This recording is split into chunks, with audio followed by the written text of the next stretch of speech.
This Week in Politics on KSFY. Good evening, everyone. I'm Brian Allen. Coming up tonight, Iowa's governor says her state is facing a health insurance crisis.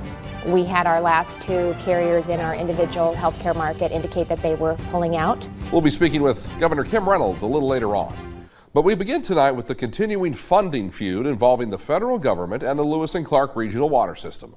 The feds are supposed to be paying millions to help Lewis and Clark bring water to growing communities in South Dakota, Iowa, and Minnesota. But that federal funding in large part has dried up in recent years, leaving states holding the bill and Lewis and Clark to wonder what the future will look like. The Lewis and Clark Regional Water System first came into being 28 years ago, designed to deliver water from the Missouri River to 20 cities and water systems across southeast South Dakota, southwest Minnesota, and northwest Iowa.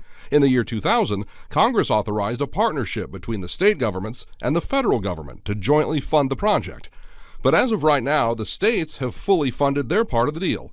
The feds have only funded 55% of their obligation. And that brings us to right now.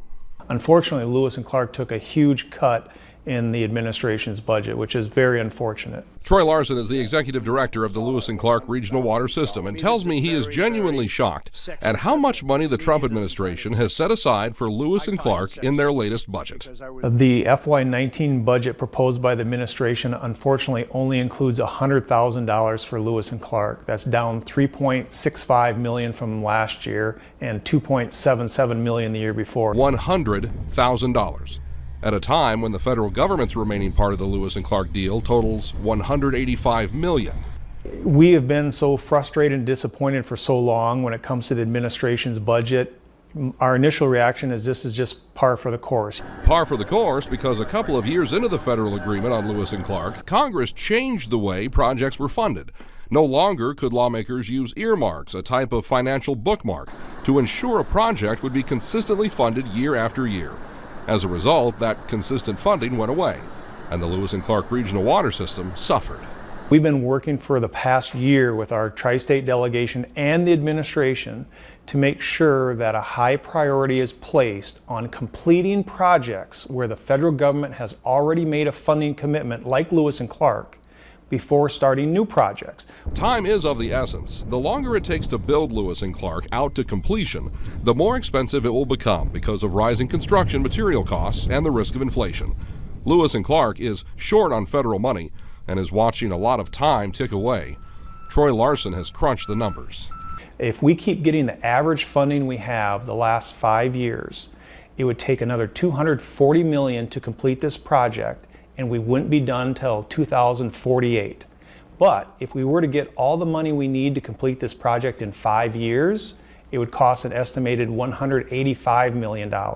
So it would be a $55 million savings to the taxpayers to complete the project sooner rather than later. 6 communities are still stuck in this funding limbo and waiting to be connected to Lewis and Clark. In South Dakota, the community of Madison. In Iowa, 4 communities: Sheldon, Sibley, Sioux Center, and Hull. And in Minnesota, it is the community of Worthington. But Worthington will be connected by the end of the year, but only because the state of Minnesota is tired of waiting, and they have pitched in and paid what the federal government should have paid. So 3 Minnesota members are currently connected: Rock County Rural Water, Laverne, and Lincoln Pipestone, and then Worthington at the end of the year. Without those advances from the state, we'd still be at the Iowa-Minnesota border trying to get pipe into Minnesota. This is most definitely a breakdown in how the federal government pays for its projects. It's not partisan. Larson says Lewis and Clark has not fared well financially, regardless of whether it's a Republican or a Democrat in the White House. What gives Larson a sliver of hope, though? The president's focus on rebuilding American infrastructure. We believe Lewis and Clark is made for an infrastructure bill, and maybe that's why the administration's budget was as low as it is. We don't know for sure. Lewis and Clark, as originally planned, is 73% complete, and that is another reason Larson is hopeful for the future.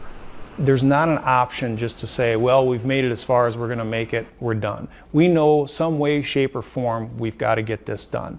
The city of Sioux Falls would not be able to maintain and expand its level of growth if not for the influx of water from Lewis and Clark.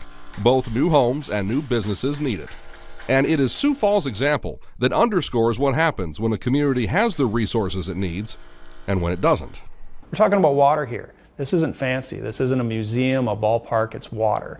We need this for quality of life, economic development. In the meantime, all Troy Larson and the communities not yet connected to Lewis and Clark can do is sit and wait on the White House or Congress or someone to break this funding impasse and get the dollars flowing so water can get flowing.